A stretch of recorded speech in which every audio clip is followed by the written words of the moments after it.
বিভিন্ন জায়গায় আমরা দেখছি যে বিভিন্ন স্থানীয় সরকারি যে প্রতিষ্ঠানগুলো আছে, সিটি কর্পোরেশন, উপজেলা পরিষদ, জেলা পরিষদ, সেখান থেকে নির্বাচিত প্রতিনিধিদেরকে একটি গণঅভ্যুত্থানের পর স্বাভাবিকভাবেই তাদেরকে তাদের দায়িত্ব থেকে সরিয়ে দেওয়া, অনেকে পাওয়াই যায় না, অনেকে পালিয়ে গেছেন, এরকম অবস্থা হয়েছে। প্রশাসক বসিয়ে দেওয়া হয়েছে। সেই জায়গায় আমরা চট্টগ্রাম সিটি কর্পোরেশন একটু ব্যতিক্রম দেখলাম। সেখানে আদালতের রায়ের মাধ্যমে যদিও মেয়র হিসেবে একজন আসলো।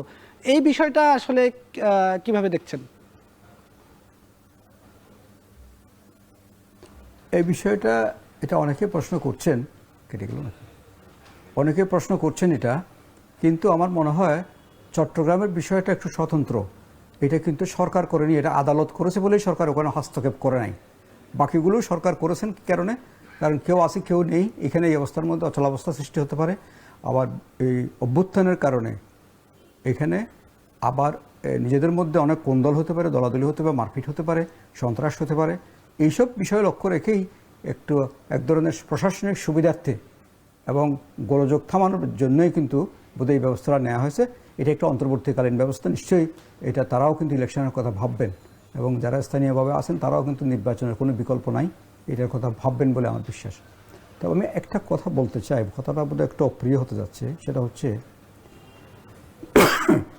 সেই বিষয়টা হচ্ছে আমরা বহুদিন পরে মতামত প্রকাশের জন্য অবাধ স্বাধীনতা ভোগ করছি। সেই বিষয়ে সেই অবাধ স্বাধীনতা ভোগ করতে গিয়ে আমরা আবার এমনভাবে কথা বলা শুরু করেছি, অনেক চিন্তাভাবনা বিহীনভাবে কিছুটা বাচালতার পর্যায়ে চলে গেছে। এখানে কিছুটা বাক সংযমের প্রয়োজন আছে বলে আমার ধারণা। কারণ আমরা এত বেশি কথা বলছি কোনো একটা বিষয় নিয়ে, বিষয়টাকে তিক্ত করে ফেললাম।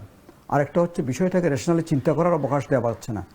কারণ আপনারা মিডিয়ার যখন একটা বিষয় নিয়ে প্রত্যেকটা মিডিয়া যখন একই কথা বলেন, তখন মানুষও কিন্তু বিভ্রান্ত হয়। তো সেই জন্য এখানে একটু চিন্তাভাবনা করে কিন্তু কথাবার্তাগুলো বলা দরকার, কারণ এগুলো অনেকগুলো সেন্সিটিভ এরিয়াগুলো আছে। সব কথা ছোট্ট একটা 5 মিনিটের ইন্টারভিউতে কিন্তু বলা যায় না। তো এই সেন্সিটিভিটিগুলোর দিকে লক্ষ্য রেখে, ভবিষ্যতের দিকে লক্ষ্য রেখে এখন একটা ঐক্যবদ্ধভাবে কাজ করে এই সংস্কারগুলোর একটা পর্যায়ে নিয়ে এসে নির্বাচন তো অবশ্যই হবে, এবং এটা তাড়াহুড়োর কোনো বিষয় আমি দেখছি না। নির্বাচন অবশ্যই হবে, যেরকম যৌক্তিক সময়ের কথা বলছেন, যৌক্তিক সময় নির্বাচন হবে বলে আমার একটা দৃঢ় বিশ্বাস। আমি জানি না, আমি কিন্তু রাজনীতিবিদ না এবং এটা বলতে পারবো না, বা সরকারেরও কোনো অংশ না। আমরা কিন্তু একাডেমিক হিসেবে এই কাজগুলো করছি, কিন্তু আমার বিশ্বাস এটা। তো সেই জন্য আমি বলবো যে এখানে আমরা বাক স্বাধীনতার অবাধ ব্যবহারের কারণে এখন এমন এমন কথা অনেকে লোকে বলছি, এই কথাগুলো একটু চিন্তাভাবনা করে বলা দরকার আছে। জি স্যার, আপনাকে ধন্যবাদ।